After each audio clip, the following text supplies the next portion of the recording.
So to be honest, to be very frank, I was kind of surprised that Bitcoin only made an all-time high at 68,000. I thought it was going to go much higher, but again, I was wrong. So I'm never good at predictions.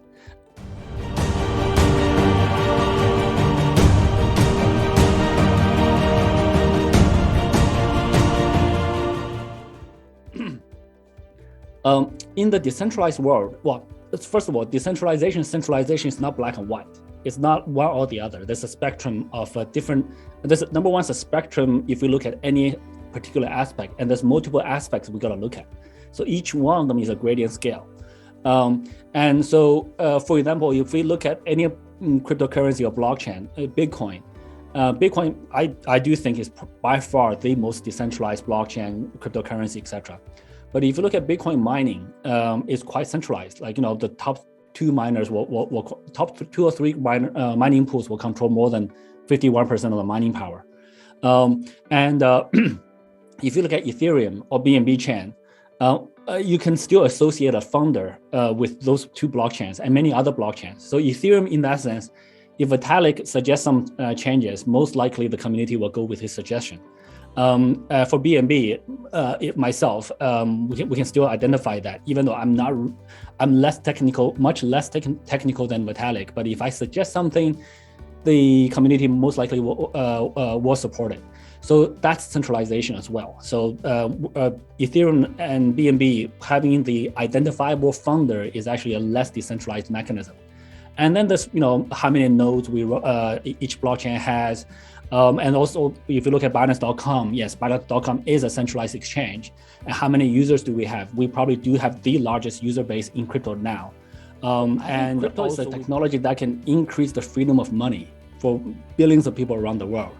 And throughout history, anytime we can increase the freedom of something without sacrificing other aspects, security, compliance, ease of use, fees, etc. If we can increase the freedom of something, our civilization advances. So if you look at freedom of speech in some countries only today, freedom of press, again, only in some countries, freedom of information, freedom of education, freedom from slavery. Anytime those things happen, and those things happen over a number of years, they all didn't just happen like that. They all took multiple decades or even centuries for those changes to come. But when those things happen, our civilization advanced. So today we have the new technology for money that can significantly increase freedom. Today our money is not that free. Like even after you pay all your taxes, if you say you're an entrepreneur in China. In China, if you move more than $50,000 US dollars out of China in any given year, that's called money laundering.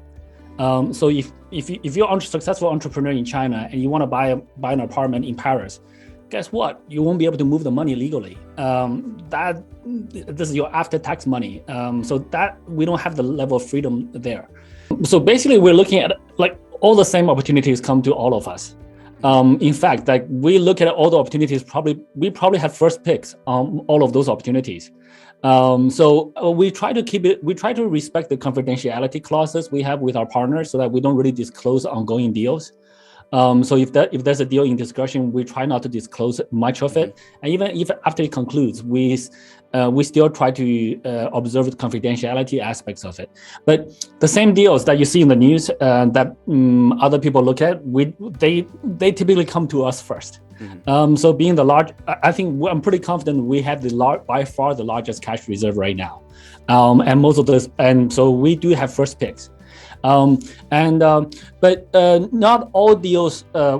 We like to save the industry as much as possible, but not all projects are worth saving. If the projects are badly run, badly designed, other problems that are hard to fix, then it's generally not good to put good money after bad money, right? You don't want to bail out companies that are mismanaged.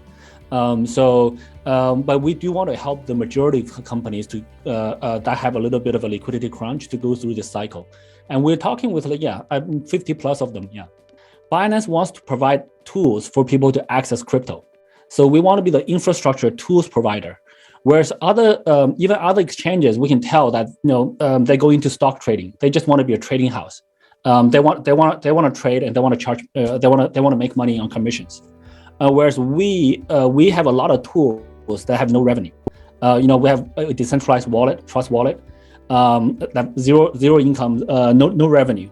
We have CoinMarketCap. They used to rely on advertising revenue. We removed all advertising from CoinMarketCap. So we just provide access to crypto information.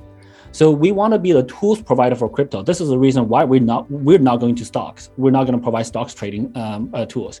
We're in the Web3 crypto world. So there are some subtle differences between different companies that, at least from my perspective, I can see. Nothing wrong or right with any of the approaches, but Binance is more of a Web3 tools provider. Yeah, okay, that's okay.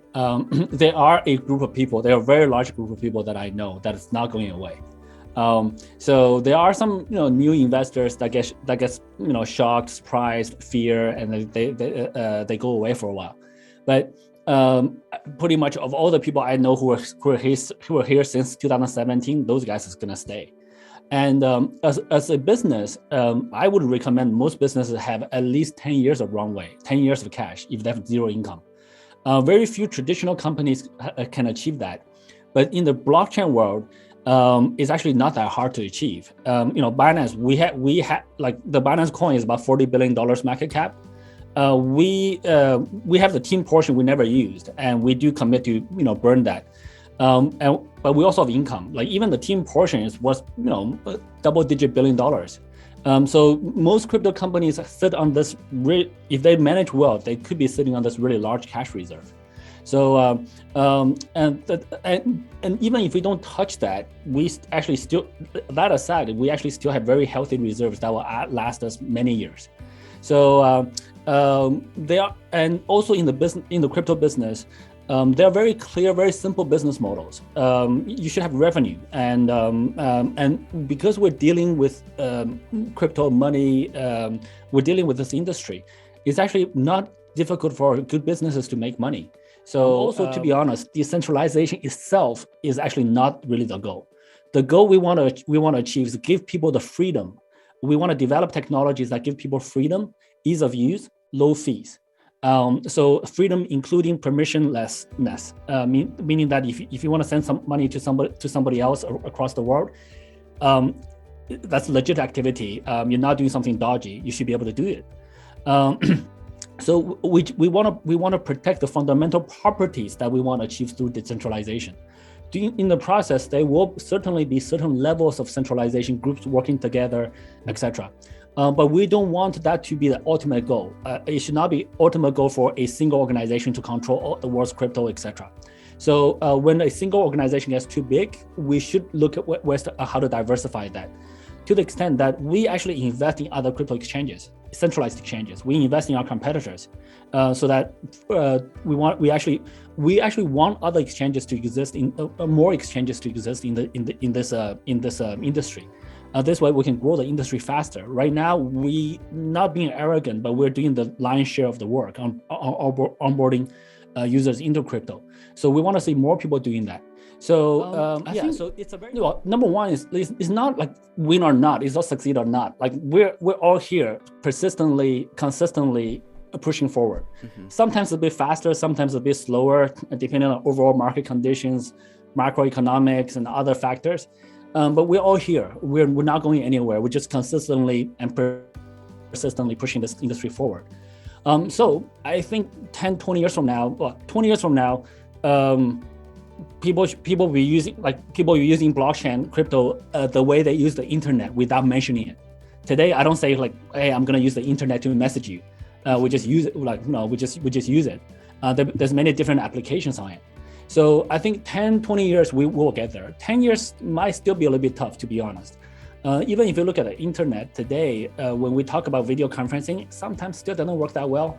But I think eventually, like, people shouldn't be talking about blockchains. People shouldn't be talking about consensus, nodes, and all this other geeky stuff. People should be like, hey, I'm sending you some money. Hey, I'm doing a fundraising globally.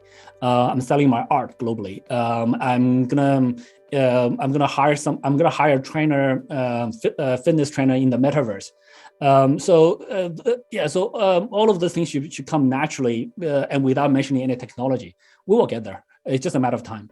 Many companies, when we're in the bull market, many companies just sort of expected that the bull market will continue indefinitely. Markets don't do that. Market go bull, bear, just goes in cycles. So we understood that, and we just held a fairly large amount of cash reserves during the bull markets.